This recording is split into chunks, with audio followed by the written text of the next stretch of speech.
Welcome to the Man Cave. Several of you might wonder, what does the Man Cave man do at home when he's not messing around with engines, lawnmowers, restoration projects? Look behind me, that should give you a clue. The place where you normally see me is my parents' house, which they bought in 1972. It's got a lot of land, a lot of outbuildings. I actually live 8 miles away in Kings Lynn with my other half in a townhouse. So we don't have the outside space. We've got a garden about the size of my workshop, so hardly anything. So what do? I have a man cave in the house. I tend not to put it on this channel too much because a lot of you guys probably aren't into trains. I actually love trains. As you can see, we'll show you exactly what the man cave got at home. I have built this from scratch. It started off as a kitchen table, metal leg, kitchen table, 30mm styrofoam glued on the top, and I built, excuse the stuff underneath it, there's compressors, there's airbrush compressors and boxes stored underneath. But I made myself a little drawer with controllers for the trains, electronic points, controller for the lights, and this is a DC power setup for the top and bottom track of this train, which is N gauge. If you're unsure of how big N gauge is, I will show you. Here is, let's have a look. What can we find to put some scale on N gauge? Because a lot of you are probably familiar with O gauge, double O gauge. Oh well, let's just use a finger. There is an N gauge class 08 shunter. Now, yes, it looks quite realistic. Come round here, there's an oil filling station. Come round here is a diesel class 37, which is one of my favourite English locomotives.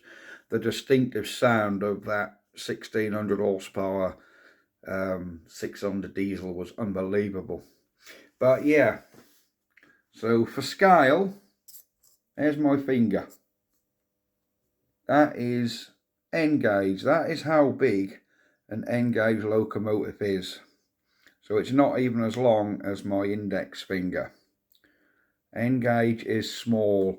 That track is, I think that's it's either 8.8 or 9.5 millimeters wide. So this whole layout is 3 feet wide. So from there up to the back is 3 feet. And it's about just shy of 8 feet long. I've got it along the back wall of the box room in the house. So let's show you around this. So what have we got? We've got N gauge lamp posts. We have N gauge rock climbers. And these little men, which I painted by hand. Yes, I know it's sad, but look how small them men are. There's my finger. Them men are tiny. The little bit of rope, what they're hanging on to, is actually red cotton. So we've got rock climbers scaling up the rocks. I built the rocks myself. These are just polystyrene. So they're basically, I think that was about 3-inch thick polystyrene. You can see a join here where I've actually glued 2 pieces together and sort of cut them out with a bread knife, sanded them to the shape I wanted, painted them with acrylic paint. I also made that corner one, and I made the big block along the back, which is just a huge big 8x4 sheet, which I cut down in 18-inch strips, carved them out. This top track, that's actually plywood. You can actually see, there's the plywood. You can see the form where I actually cut that out. And yeah, this is what we've got. I've recreated the old Borsey Sandpit sand train. There we go, British Industrial Sands. There we go. We've got a boneyard up here. We have a little coal mining quarry there, a little mining wheel, along with a little man on it. And at the top we have a Santa Fe GP40 American locomotive with a nice rake of American N-gauge tankers. So let's have a look at what this thing does. There's my village, there's my church, and let me pull the blind down and you can see, there we go, blind is down, so we've blocked the daylight out now. You might be able to notice that that building is lit up. That one's lit up already. The lights are on in this one as well. And the lights are on in that one as well. So let's put the street lights on. If we come down here and turn these on, there we go. We have street and tunnel lights, which I can adjust the brightness of. This was all built by scratch. I'm using second-hand parts as well. I bought the track second-hand, and yeah, the only thing I bought new really was the trees, and obviously my flock and my ballast and that. But everything else I bought second-hand. All the carriages, locomotives second-hand. The track was second-hand.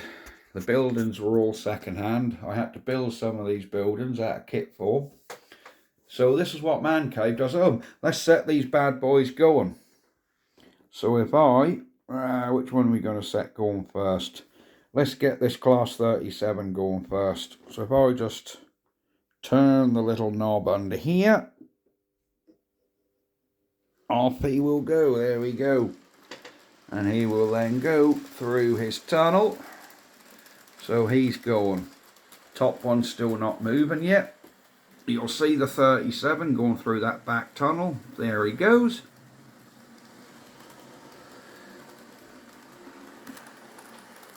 And here he comes.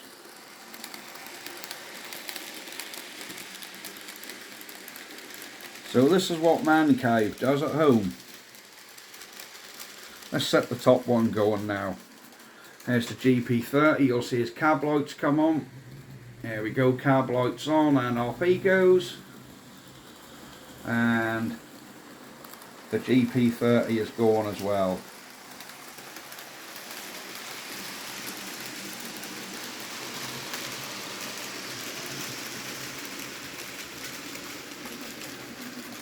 There we go.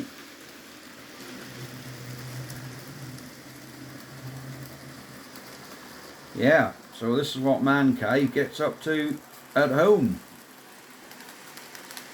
Yes, I do work, if you're wondering. I only work part-time due to health conditions.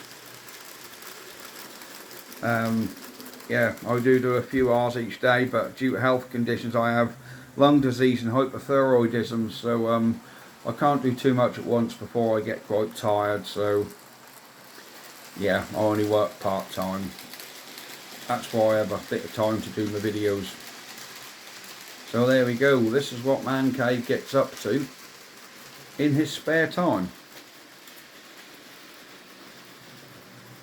There we have it.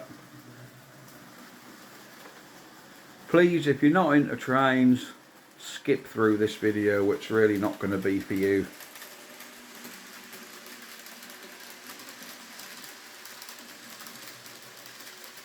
But there is the model railway.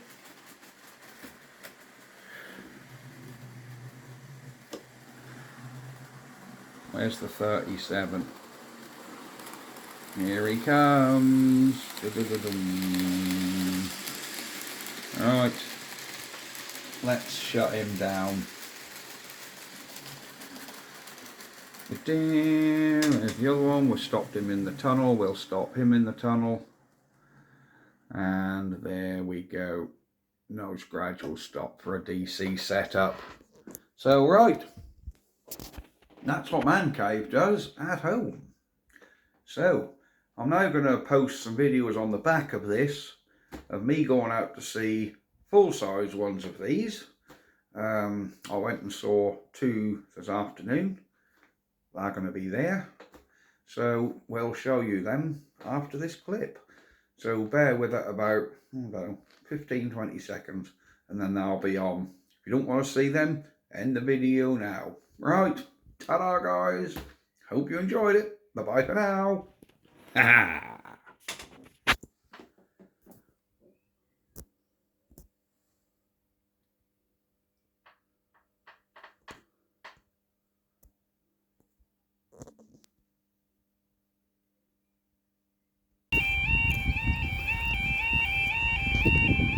Here we go, train number 3.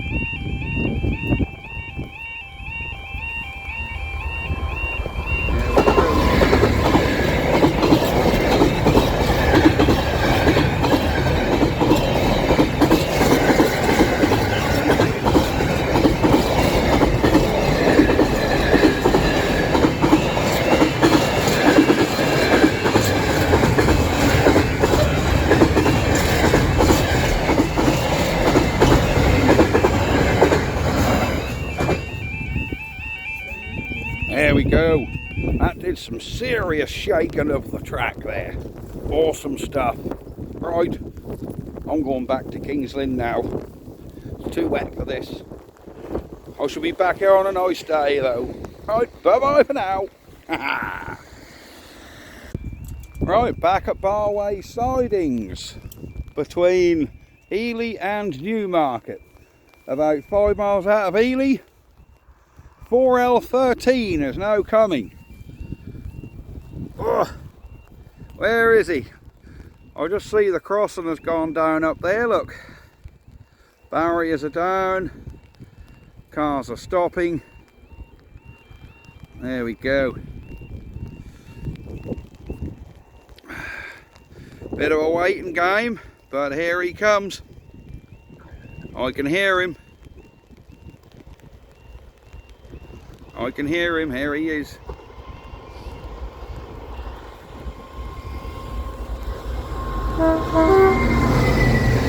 There we go.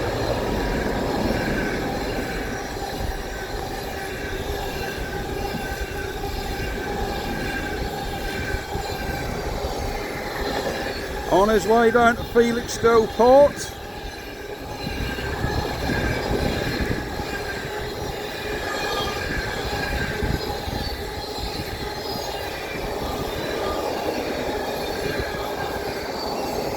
And there he goes.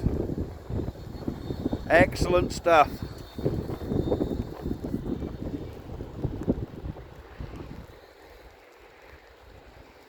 Right, it is piddling down a rain. I'm an hour away from home. I've left the missus in the car up there. She's not happy. I've got to fight my way through knee-high grass when it's piddling down a rain. My jeans have got soaked. And I've got a well-trodden farm track to walk down. But I don't care. It's been worth every second of the drive here to see these 2 trains. Right, I'm off. Bye-bye for now, guys.